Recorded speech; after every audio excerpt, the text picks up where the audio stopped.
Inclusive, eu quero aproveitar que a gente está falando da liberação dessas emendas parlamentares, porque tem uma discussão que depende muito dessa negociação do governo federal com o Congresso, que é a reforma tributária. E mais de 60 economistas e empresários assinaram um manifesto em apoio à reforma tributária. Chamaram de Crescimento Econômico e Justiça Social, um manifesto pela reforma tributária. É crescimento econômico e justiça social o que busca a reforma tributária no texto atual, Alangani? Esse texto, não. Por quê? Esse texto, não. Por quê? Porque não vai simplificar muito mais do que temos hoje? O problema é o seguinte, essa simplificação vai passar por uma regra de transição muito complicada, que vão coexistir os dois sistemas, vai ter aumento da carga tributária, no final das contas, reduz ali por baixo. Não, 17% na indústria e os cálculos aí do Marco Sintra, 20% aumenta no setor de serviços. No final das contas, aumenta a carga tributária. E serviços pega principalmente para a classe média e população mais pobre. E o que mais também me preocupa é o Conselhão Federativo, né, centralizando tudo no governo federal e o governo federal falando para onde vai a verba, acabando com o pacto federativo que mal existe no Brasil. Ô Gani, eu tô achando o teu discurso muito parecido com a de alguém que fez uma publicação nas redes sociais sobre reforma tributária. Vamos colocar aqui no nosso telão. Jair Messias Bolsonaro. Tá? Já esse negócio de um soco no estômago do mais pobre está muito parecido com a publicação de Jair Messias Bolsonaro, ex-presidente da República. O que ele publicou hoje, entre outras coisas? Reforma tributária do PT, um soco no estômago dos mais pobres. Em nossa gestão, diminuímos em 1/3 o IPI de mais de 4 mil produtos. Zeramos impostos federais dos combustíveis e via Camex, pneus de caminhões, remédios contra câncer, HIV, peças de tratores, games, itens hospitalares e etc. Ele dizendo, inclusive, que provavelmente o Partido Liberal, do qual ele pertence, deve fazer uma discussão no sentido oposto àquilo que quer Arthur Lira, por exemplo, com a aprovação da reforma tributária. Quero entender de você, Piperno, se essa reforma é de fato pior para os mais pobres, um soco no estômago, como menciona Jair Bolsonaro. Queria só ver o tweet de novo. Pode botar aqui, vamos colocar aqui de novo. Chamou a atenção no tweet dele. Para quem nos assiste, o pessoal da rádio vai entendendo porque eu já li para vocês. A gente sabe que o presidente Bolsonaro sempre foi um sucesso em redes sociais, isso é indiscutível. Eu estava olhando aí 162 comentários para um tweet publicado às 7h44 da manhã. Até isso diminuiu, porque, veja, a inelegibilidade dele não teve apoio, por exemplo, de gente como o Sérgio Moro, coisa criticada até pelo filho dele, né, de vários políticos que acabaram pegando carona, de igrejas e tal. Está mais tímido. Mas, de qualquer forma, ainda bem que ele criticou. Ufa! Ou seja, por quê? Porque a reforma tributária vai no bom caminho. Essa coisa aí criticando é um bom sinal. Ele não fez nada de útil pelo país. O Felipe Salto, que você gosta, o Felipe Salto, criticou. Mas eu citei o texto do Felipe Salto aqui. Criticou? Ontem. Ele criticou o Conselhão, o Conselho Federativo. Sim, que inclusive é uma das propostas que podem ser alteradas pelo relator da proposta. Esse conselho, porque ele está deixando os governadores muito temerosos de que eles percam a gestão daquilo que é um valor para cada estado dos tributos que forem pagos. Há uma proposta, inclusive, intermediária. O governador Tarcísio está comandando essa oposição ao texto, mas é uma oposição propositiva, a gente tem que reconhecer. E uma das propostas, são várias propostas que modificam um pouco esse texto, e uma delas é exatamente se criar uma compensação intermediária, fazendo com que, por exemplo, os bens transacionados dentro de um mesmo estado, eles não precisam ir para essa espécie de órgão controlador e distribuidor de recursos. Então, se o sujeito fabrica uma bicicleta em Ribeirão Preto e vende em Santos, não tem por que esse recurso sair daqui e lá para Brasília. Parece meio burocrático ouvindo falar assim, exato, né? Exato. Quer dizer, se a proposta pretende desburocratizar algo, você ter um conselhão que vai fazer uma distribuição realmente é motivo para se preocupar, Gustavo Segré? Sim, é motivo porque mesmo que a lógica acompanhe o raciocínio do Piperno, se está dentro do Estado, por que deveria sair essa arrecadação do Estado? Quando estamos falando do IVA, é um imposto federal, imposto ao valor adicionado, agregado. Então não tem a ver aonde que é feito e aonde que vende. Geralmente grava aonde é consumido.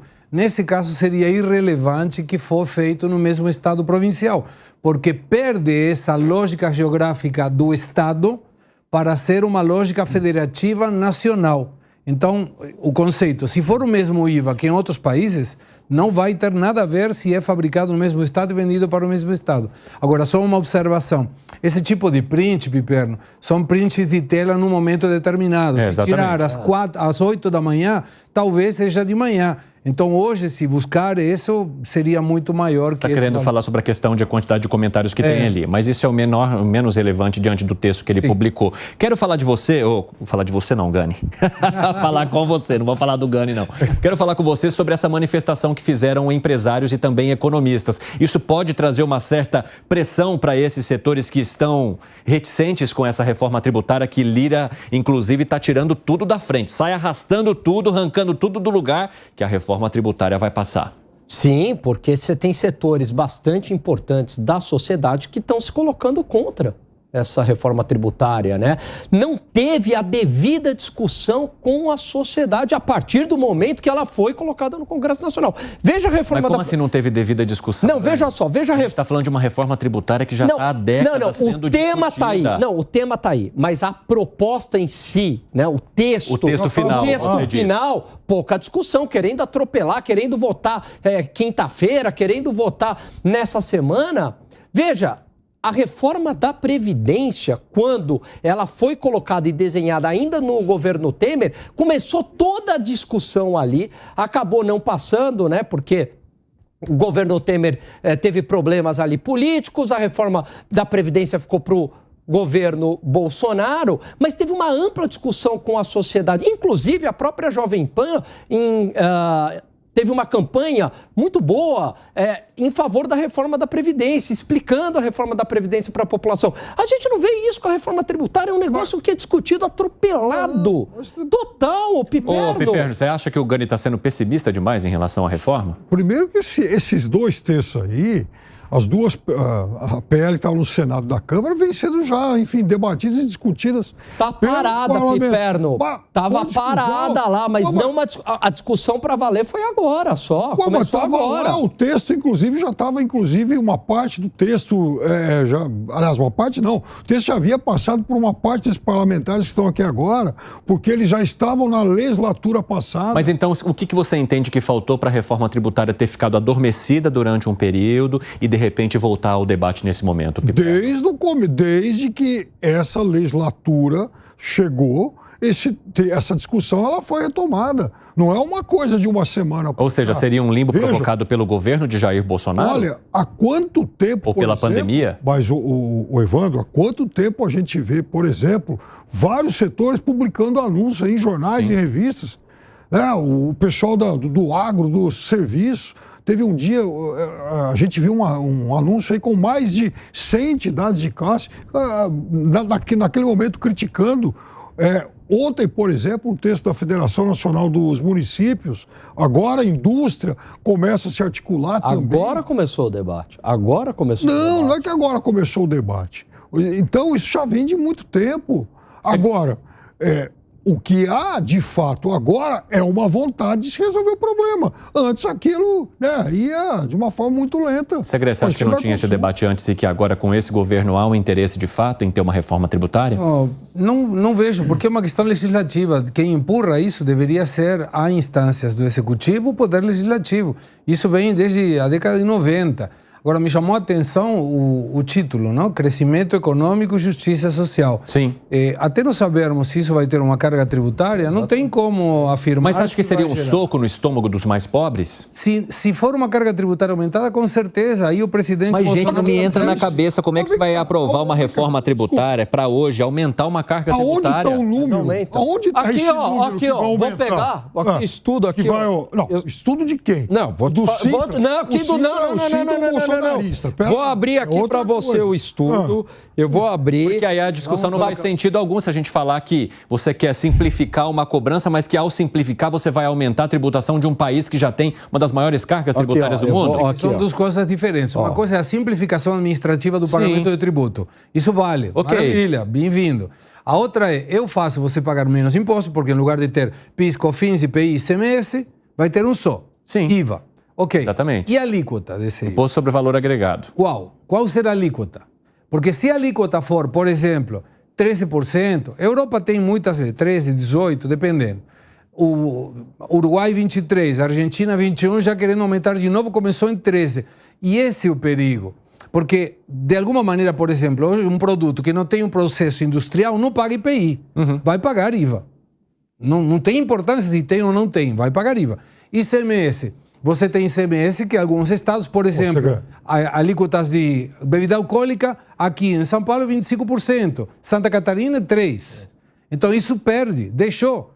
Vai ter que pagar todo mundo junto. Que número você tem aí, Gani? Não, aqui é o número, ó. Hoje, a carga tributária global, porque tem folha de pagamento de serviços, 26,76%. Com a reforma, sabe para quanto vai, Evandro? Cálculo do professor Marco Sintra. Acabei de falar. Ué, mas é um acadêmico sério. Tá, um acadêmico. É um acadêmico sério. 40,63% saiu do governo. Esse número não é verdade. Como não é? Ele chegou em cálculos aqui. 40% de serviço. Comércio de 34 vai para 42. É uma estimativa. É uma estimativa, mas foi... Exatamente, coloca estimativas. Não é o número que o projeto traz. Sociedade brasileira. Vamos deixar isso bem claro aí para colocar isso. Não há problema nenhum em vocês divergirem em relação a isso. Na estimativa. Só um minutinho. Não há problema nenhum em divergir sobre estimativa. Não é o número fechado do projeto. É a mesma coisa que o Banco Central se basear em estimativa do boletim. Mas, o Piperno, até o governo admite que vai ter aumento da carga tributária em serviços. Tanto é que alguns setores vão dar isenções. Então, alguns setores você pode ter uma carga tributária mais alta, é verdade. E em outros você pode ter uma carga tributária menor, como a indústria. Mas aí vem a tua pergunta. E tem outro ponto. E o pobre, como que vai? Vai depender de qual será o impacto naqueles serviços ou produtos que são mais consumidos pelas classes baixas. E até não sabermos, são puras especulações. Sim, muito bem colocado. Fala, Gani. Evandro, e tem um outro ponto que é o seguinte, mas quanto que vai ser essa alíquota no setor de serviços? Qual que vai ser a alíquota? Não, a alíquota é um segundo ponto. Você está dando um cheque em branco para o governo? É um cheque em branco, Piperno? Claro que não. Claro que é. O governo não vai ter o poder de falar, agora eu quero uma alíquota de 30%. Isso tem que passar para o Congresso negociar. E outra coisa, num segundo momento. Deixa ele terminar, Gani.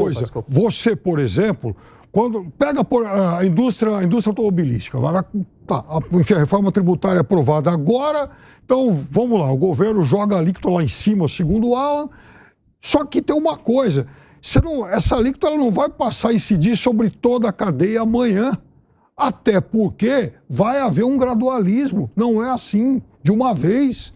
E aliás, é algo que vai demorar para ser inteiramente implantado. Não é que define hoje o projeto, define amanhã a alíquota e depois de amanhã já vai ser tudo assim. Não vai ser. Gani, tem mais 30 segundos. Não, meu medo é o seguinte, Piperno. Ok, a gente não definiu a alíquota, passou um IVA e agora vai falar, não, agora a alíquota vai ser tanto. Num segundo momento, é muito mais fácil você colocar uma alíquota lá em cima. Esse é meu ponto. Até porque o governo pode mudar e a alíquota pode cair.